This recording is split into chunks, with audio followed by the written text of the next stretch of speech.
Hi there, it's Brian Sebastian, Movie Reviews and More, the Women's Broadcast TV Network, Women on TV.tv, and IT247 out of Franklin, Tennessee. This is part 2 of When We March. Again, I'll be smiling until I'm sleeping tonight and then tomorrow, because it's always been an honor to meet these guys going back to when I was a little kid, looking up to these guys in Santa Clara Vanguard, that snare guy, that, what Fred Sanford created and taught you guys, coming from Casper Troopers and all that, and having that 54 streak of wins. Let's start here. Thomas, introduce yourself. Who are you? Where'd you come from? My name is Thomas Brown. I was born and raised in New Jersey, and I went out to California in 1973 to join the Santa Clara Vanguard. Allan, go ahead. Who are you? Where'd you come from? Allan Kristensen. Hey, I was born in New Jersey too. Yes. You talking to me? I grew up in the Bay Area though. And Curt Moore. What was that, Curt? Belmont, California, on the peninsula, north of Santa Clara. I was in a little baton drum corps way back when that Mickey Hart actually taught with his father. Mickey Hart's father was a national champion rudimental snare drummer. And from there I went to the Guardsmen, where I marched with my good friend Louis, he was here. And from the Guardsmen I went to Santa Clara Vanguard. And Lou, go ahead. Right, Lou Ruocco. I grew up on the Bay Area Peninsula as well. Met Curt there, and always from this area. Went to Texas for about 5 years, but then came back to California. Talk about, everybody, when was it like when you first put on that uniform? What was that feeling like? Because I always wanted to know what it was like. Well, for me, I was kind of hoping to get the green silk top. But that's what the blouse. That's the uniform that just really, where I first saw Santa Clara Vanguard. So that gave me the first impression there. So we got the new uniform, and that was, of course it felt great, but I really like those old ones too. Kurt, was it comfortable? I used to hang mine on. Well, I marched 71, which was the green uniform, and when I made it into the Corps, which is a whole story in itself that we won't have time to get into, but when I got my uniform, I had my room downstairs in the house, and I hung it on my closet, and I just laid in my bed and stared at it for hours. It was literally like getting the Superman suit, and putting the Superman suit on the wall and realizing that you got the Superman suit, and I just couldn't stop looking at it. I just stared at it for weeks. Yeah. And Allan? So putting on the uniform every night was like putting on the magical suit. But I've got a funny story. I marched in the 2017 alumni corps, and as they were putting this together, they were talking about uniforms, and they were talking about we're going to be wearing the traditional uniform, but they were concerned about how many they could make, and so somebody said, "Drummers, you'll be wearing the green." I immediately just lights just blew up in my head, because I was thinking like Louis, I'm going to get to wear that green silk shirt. I was envious of that too. We ended up wearing the tunic though in green. And Thomas? The first time I saw Santa Clara, I think it was at CYO 70. And I was like, who are these guys? Like, are they the Cavaliers? I didn't know who they were because I had never seen them before. So when I saw the tunic, that blew me away, because no one had anything like that. And afterwards, every corps copied that uniform. Yeah. So it was amazing to see that transformation from the blouse to the tunic, and how it fit their theme so perfectly. Yeah. You know, you think of Fiddler on the Roof, you think of the Bottle Dance, you think of Drum Corps' Guide, I mean, Young Person's Guide to Drum Corps. Uh, you think of that solo where you got your marking what, 3 different tempos going, which was just unheard of at that point. What's your memory is that in the rehearsals when you were being told the drum line is going to do this, the horn line is going to do this, and the color line is going to do this? Let's start with Curt because let's go to 71, right, Curt?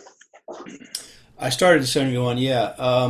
So Young Person's Guide comes along, and it's almost hard to describe what that process was like because it was so over the top and so intellectually beyond us in a way that you didn't, up to that point, every year we got music that was so musical and so challenging that you just got used to it. I don't know how to put it in any other way. So along comes this idea for Young Person's Guide, and I had gotten early look at the scores. Fred Sanford sent the scores out, the percussion scores, to be written out part to part.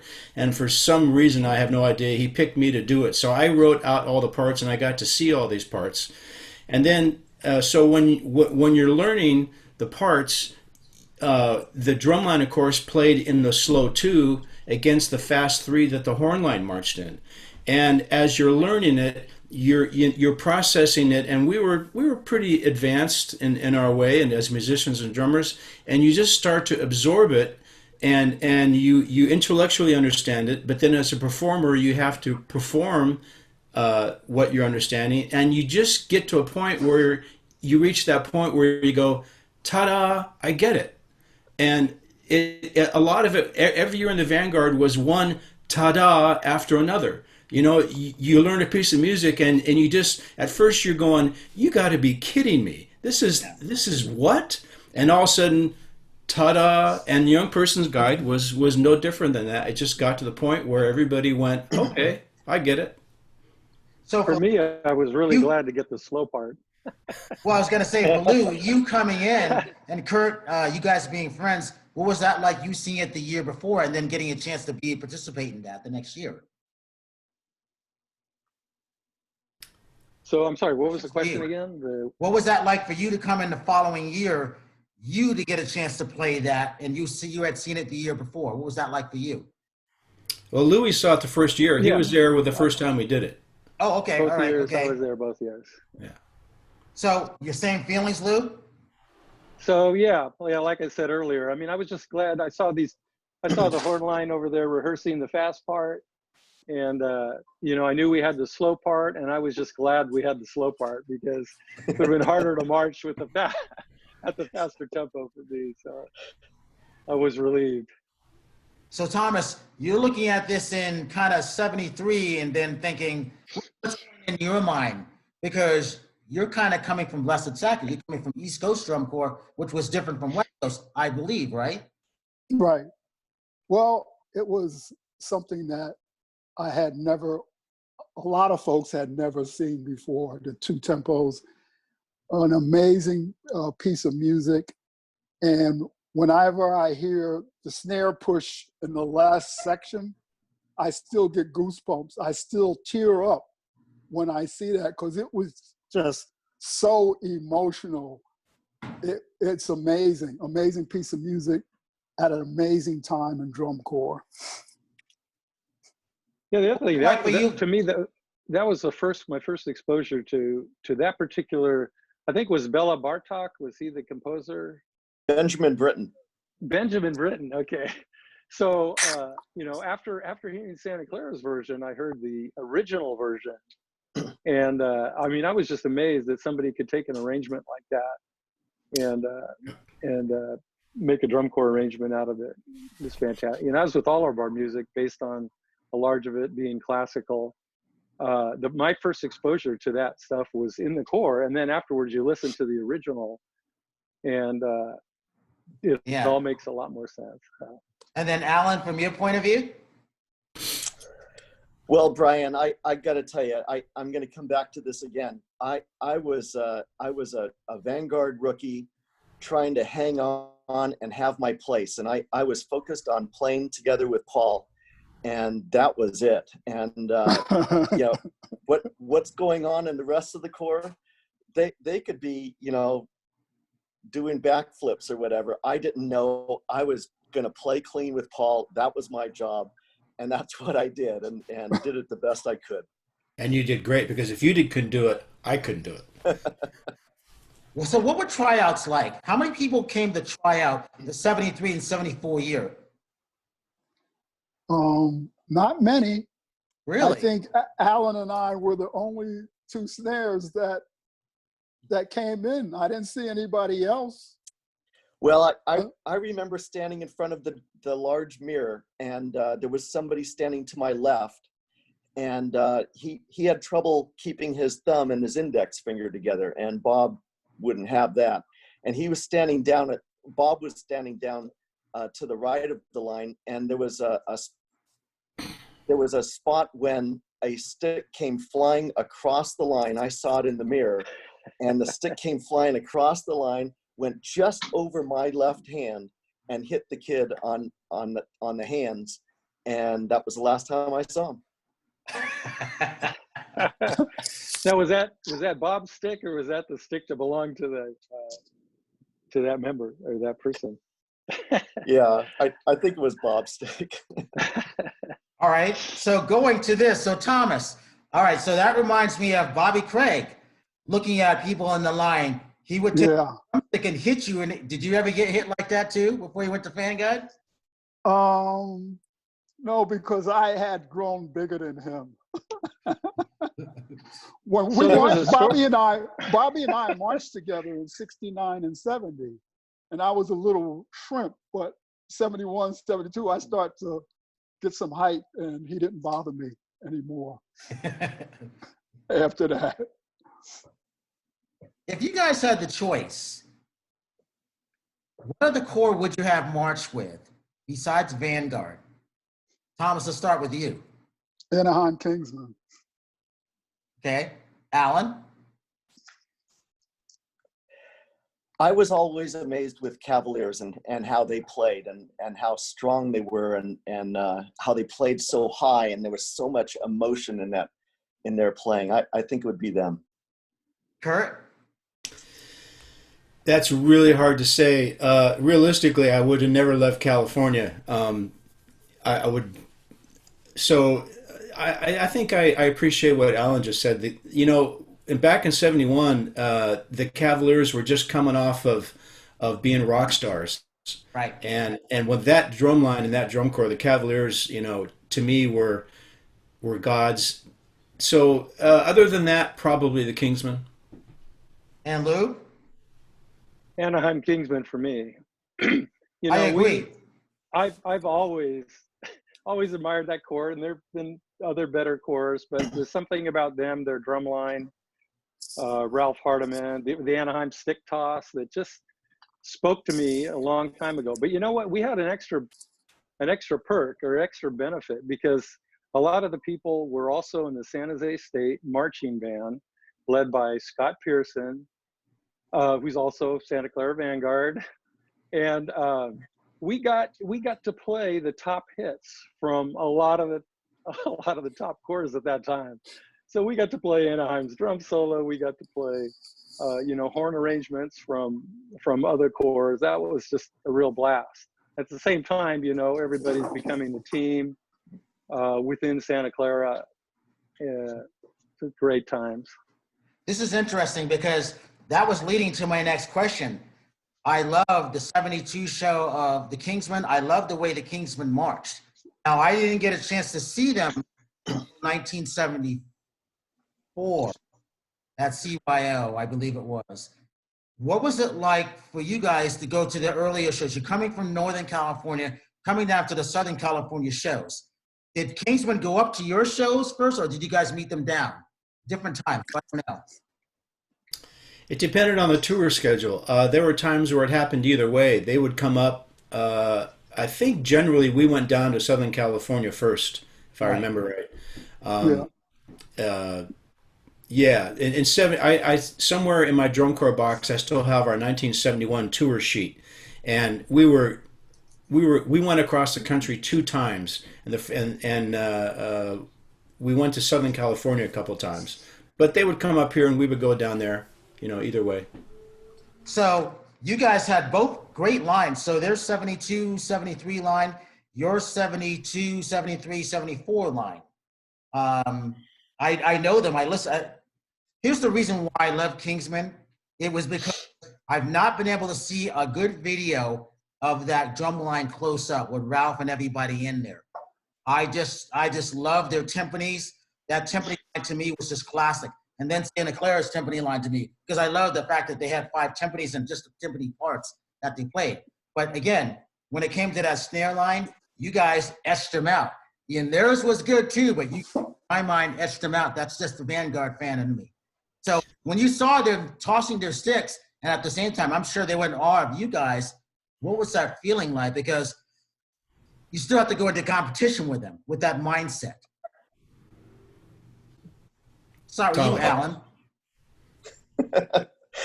I'm just hearing you say tossing those sticks, and I think of Bob saying, we're not going to let go of our sticks. He told me not to let go of my sticks when I played a solo in '76, and I let go of my stick, and where did it land? On the floor. So.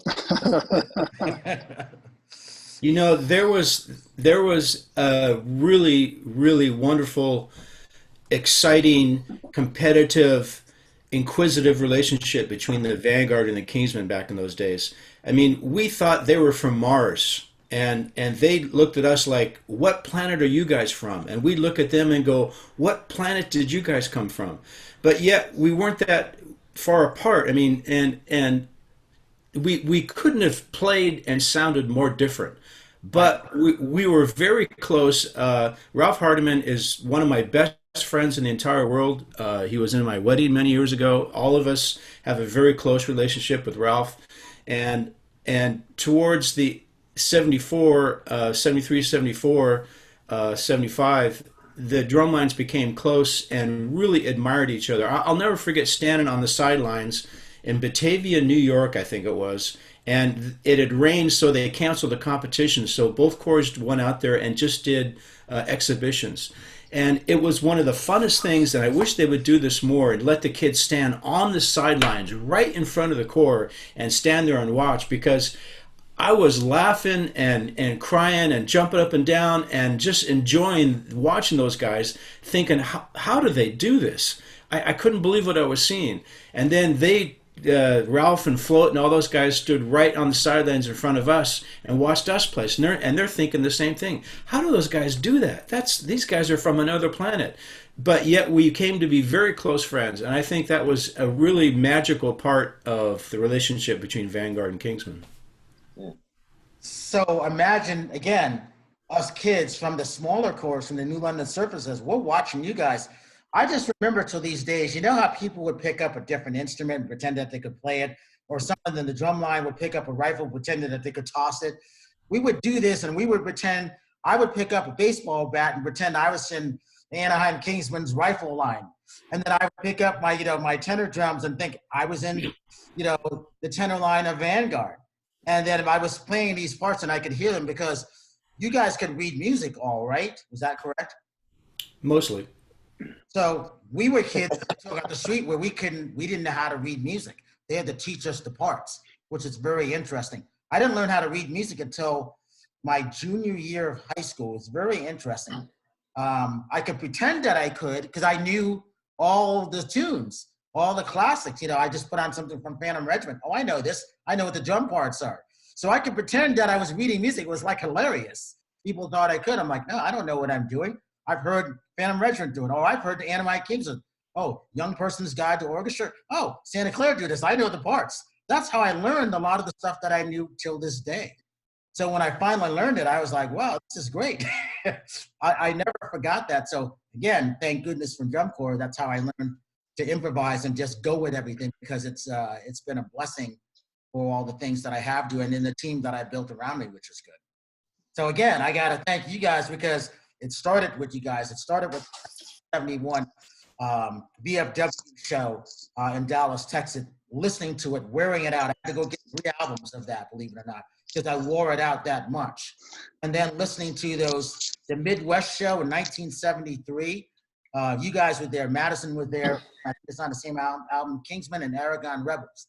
And that was like my second favorite album to listen to, because you got a chance to really hear the parts up close. Now you can't really hear a lot of the parts because it's just the recordings back then, and it was just different types of styles. Would you guys agree with that? Mm-hmm. Yes.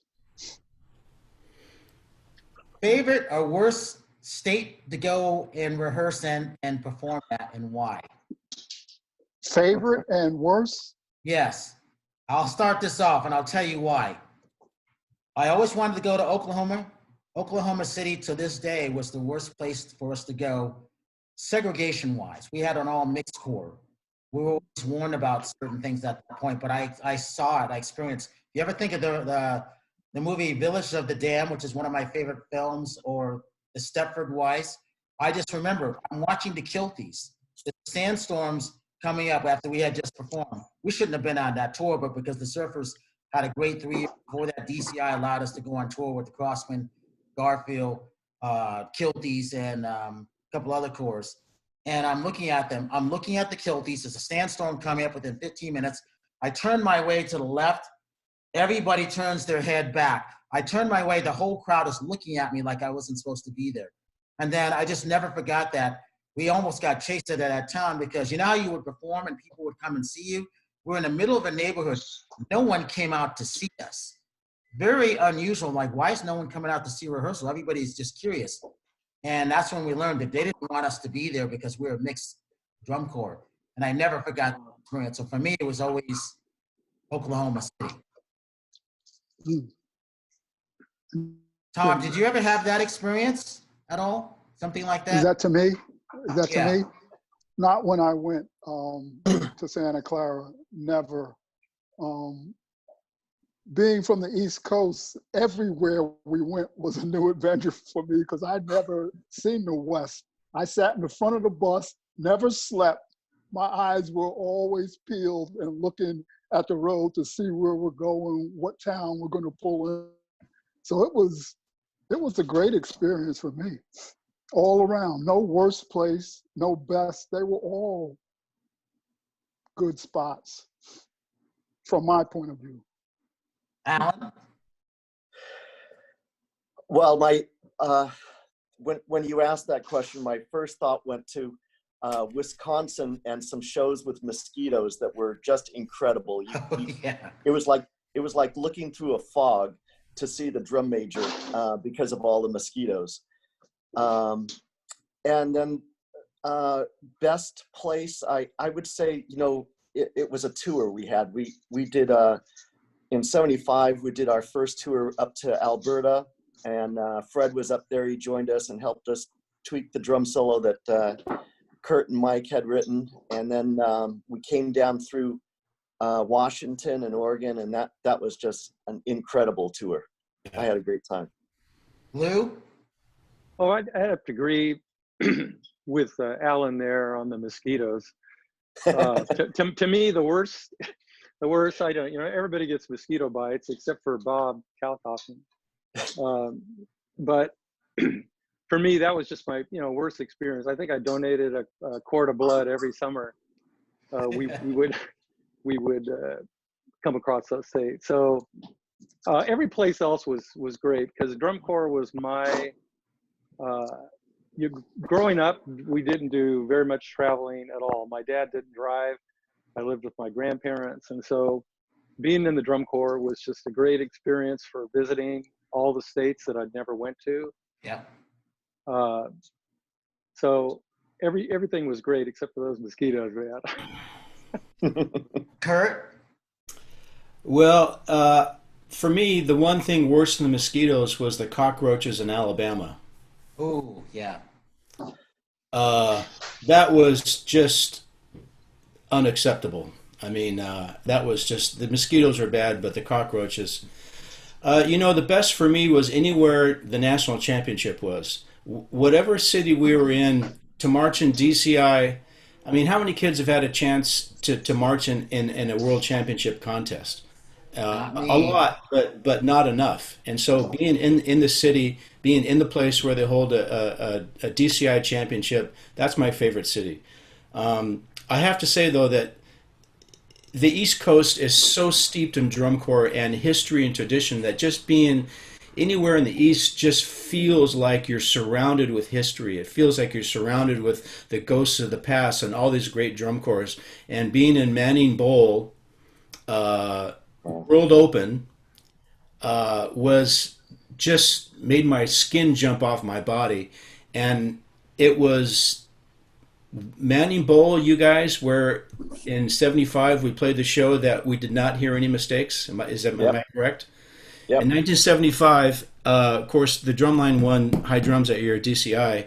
But I don't know if you've ever heard this story, Brian, but in 1975, that line, we had one show in Manning Bowl where, to a person, and mostly in the snare line, there was not one mistake the entire show. We came off the show, and the drum line formed up, and we all stood there and stared at each other for about 10 minutes because nobody could say anything because we're all thinking the same thing.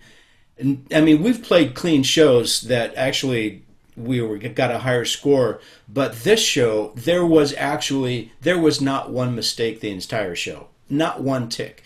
Wow. And so that show at Manning Bowl with the history of drum corps was one of my favorite places. Yeah. I think of Manning Bowl and when they used to have 2 days of prelims, and that was just the highlight of me being a kid, watching as many corps as I could. And I didn't care how hot the sun was. I wanted to see all those corps because I just knew. I would always look back like this. Is there a camera here? Is someone recording this? Back in those days, I was saying that no one's recording, so I've got to remember the show. I might only see it once, so I want to remember it if I can get the album. That's how I was processing everything at that point back then. And that was one of the best places, and they just recently tore that bowl down. So a lot of memories have gone from that. One of the best places I always liked to perform was in Madison, Wisconsin. The hottest place I thought was Marion, Ohio, in the cornfields. My God, I still can remember the heat from this day for the U.S. Open. And I always liked those three competitions because that's where you know you were going to hook up with everybody and you were going to have a great opportunity to see a lot of courses that you heard about or you just read about or you may be lucky, they're fortunate to see. And that's one reason why I like drum corps too, because what Lou was saying, by 1980, when I graduated, I had been to, at that point, I was at 23 states I had been to. And then, 2 years later, I had gotten to 43 out of 50 states. And then I had been to 23 countries. But it was because of drum corps that I was able to do that. For a Black kid growing up in Connecticut, that's not easy because you're lucky to get out of the neighborhood in most towns till this day. So that's why I'm always encouraging people, to go and march in a drum corps. It doesn't matter who it is or where it is. This is till this day, it's the best place and the easiest way to see the country. Would you guys agree with that? Yeah. Yep. Definitely. Yeah. So one of the other things is, what was it like when you guys came to finals and then that tour bus is going back? Did some people have to get off and take the plane back because they were going to college, or everybody's gone on that road back? What was that like to you guys in the 73, 74 year? Start with that. Well, I was one that took the bus back every year. I think we had 3 buses at the time, and I think 2 of them were filled with people. Maybe all 3. I don't remember, but there were some people that flew back or went home with parents or vacationed or whatever. But the funniest thing I remember about going back on the bus is that nowadays, or it didn't take long before drum corps started getting a ring for winning DCI. And back in '74, I remember we were driving along, I think we were in Kansas somewhere, and we took a potty break. And when we came back from the potty break and we hit the highway, all of a sudden people started passing back these patches that said finalist on it. And that's what we got. I think ours said maybe champion on it, but that was what we got instead of a ring. and unceremoniously. Thomas, do you remember going back? Where were you in '74? Were you going back to California, or did you go back to the East Coast at that point? No, I went home. I went home and then came back when school started or whatever. So I didn't experience the going back on the bus. And then Curt and Lou? Well, my father worked for the airlines, and so I was one of these people that flew for very little money, and my parents flew out and supported the Corps, followed the Corps around because they could travel pretty cheaply. So every year after DCI, I jumped on the plane and flew home. And Lou? So I came home on the bus. Back then, I think most people would take the buses home, and then when they arrived home, there was, the booster club was there, meeting everybody and congratulating everybody. I've heard these days, I think Tom was telling me that nothing like that happens anymore. Just everybody just goes back to their home at the end, or to go to school. So Yeah, it's a very strange thing. I saw that 2018 when I was in Indianapolis.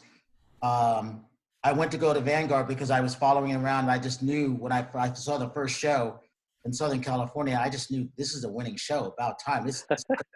So I followed them across the Remix, and it was an honor to see that. I got to know the kids a little bit, and then I was up in the Remo booth. That's it. They're gonna do it this year. And I just remember I have a picture of me. I would always make sure I took a picture of the snare lines. So for 4 straight years, and those kids will tell you, I'm in the center of their snare line saying, this is the good luck. You guys will win high drums again when you come to Southern California by the time you get to Indianapolis. So they would always look for me once they got to the Rose Bowl. And if you look, I got the center share picture from 16, 17, 18, and then I did the Cavaliers for 19. Because I want Cavaliers are on tour. So I was always a Cavaliers fan because I got my colors from them.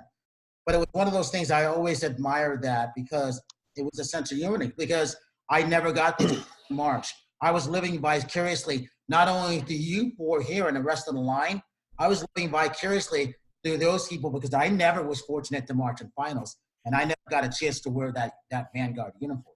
So that's how much I cared about these kids. Tell them, I'm paying homage to the people that never got a chance to march in finals. I'm following around. I can do it financially where other people can't. Then they like to hear the story because it was a badge of honor, if that makes sense. So I think the other thing that happened then too, when we used to come back home, was we do a performance afterwards. I think like a performance for the parents and the booster club, not maybe immediately, but maybe in the next few days, or maybe. It was a long time ago. Maybe we did the clowns. We did clowns, but it was some sort of a performance, maybe a standstill, or maybe a field show minus the people that were missing. My first couple years in the Corps, we actually had a show when we got home from finals. There was actually a drum corps contest. Wow. Interesting. Yeah. Well, on the East Coast, and Thomas may know this, is that we always had the Northeastern Circuit, which was Labor Day weekend, just as the senior corps were doing their final. And then, because we started school after Labor Day, and I just remember some kids in the South started earlier. So that was always interesting. And I always look, where's that person? Went back to college. And it was interesting because that's just the way it was at that point. We got about 2 minutes. Thomas wanted me to that drumstick, show. Curt. Go ahead. These are the sort of famous for us anyway. Nobody really. I should dedicate these to the Corps. Maybe put them in the glass cases if anybody really cares. So we finished the '73 season. We had not lost, and I'm one of these guys that sort of keeps track of things. I'm pretty good at organization in some ways. So I got these drumsticks from somewhere. I have no idea where I got them from. But after when he started the 74 season, I thought, you know what? I think maybe we might want to keep track of what's going on. So I don't have the 73 season, but this is 1974, and 0 is a loss and an X is a plus. And so I have all the shows, the name of the show, and the drum score. Okay? Wow. So right about here, let's see, right here is number 50.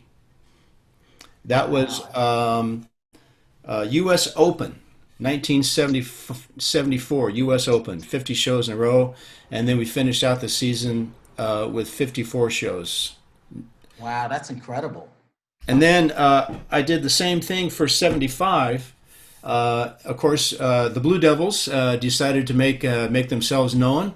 And they had a very good core. So we lost the first 3 shows in drums, and then we won a couple, and then we lost one, and won a couple more, and lost a couple. And then the drumline made this kind of subconscious decision with Kalkofen, and that, okay, enough of this. We're tired of this, and so we put the Ferrari into gear 7, and we went all the way through the rest of 75 without losing a show. Wow. Wait a minute. So you beat Madison in the finals in 75 drumline? Yes. What? I didn't know that. You asked that question? No, I didn't know that. That's We interesting. own them. We own them by Wow. a point at least. We won high drum 73, 74, 75. Is that right, guys? Yes. Sorry, Yes. fans out there, but Hey, yeah, that's why I wanted to have you guys out to clear up all these rumors. Right, Thomas? Talking cross country. All right. We got about 60 seconds left. Lou, let's start with you. Social media links again. At Lou.Ruocco. And Curt CurtMoore.com website, and Facebook and Instagram. and Allan Twitter at Allan K. and Lewis. Thomas?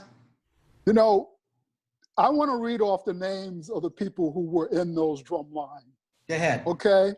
Fred Sanford, Robert Kalkofen, Paul Sievert, our center snare, Michael Laporta, Oscar Acosta, Tom Andrews, Chuck Boblins, Mike Braga, Dwayne Brown, Tad Carpenter, Rob Carson, Steve Corazzi, 75, Darryl Clark, 75, Greg Douglas, Tom Eschenfelder, who just passed away, Kurt Goldblatt, Robert Garrett, Jim Hurt, J.W. Quester, the director for Mandarins Now, Allan Kristensen, Dale Lofgren, Keith Malott, Robin Menke, Ron Menke, Al Montemeyer, Mike Montez, Curt Moore, Kurt Peterson, Rick Ripplinger, Peter Romo, Tony Romo, Louis Ruocco, Wally Schnally, Gary Siebert, Paul Severa, Jeff Spencer, Tim Stoltzman, Mark Waxman, Greg Wellen, 75, and Jeff White. And I apologize if I missed anyone. All right, I want to thank everybody. Oh, yeah. I'm so happy about that. So for movie reviews and more, I want to thank the Santa Clara Vanguard. That's Snareline, my favorite number 7, my favorite corps of all time. They made me travel cross country. Thomas, I want to thank you for putting everybody together. And if you see someone without a smile, please give them one of yours, because Santa Clara Vanguard says everybody needs it in the world right now. And that's the case. We will see you next week. And thank you, everybody.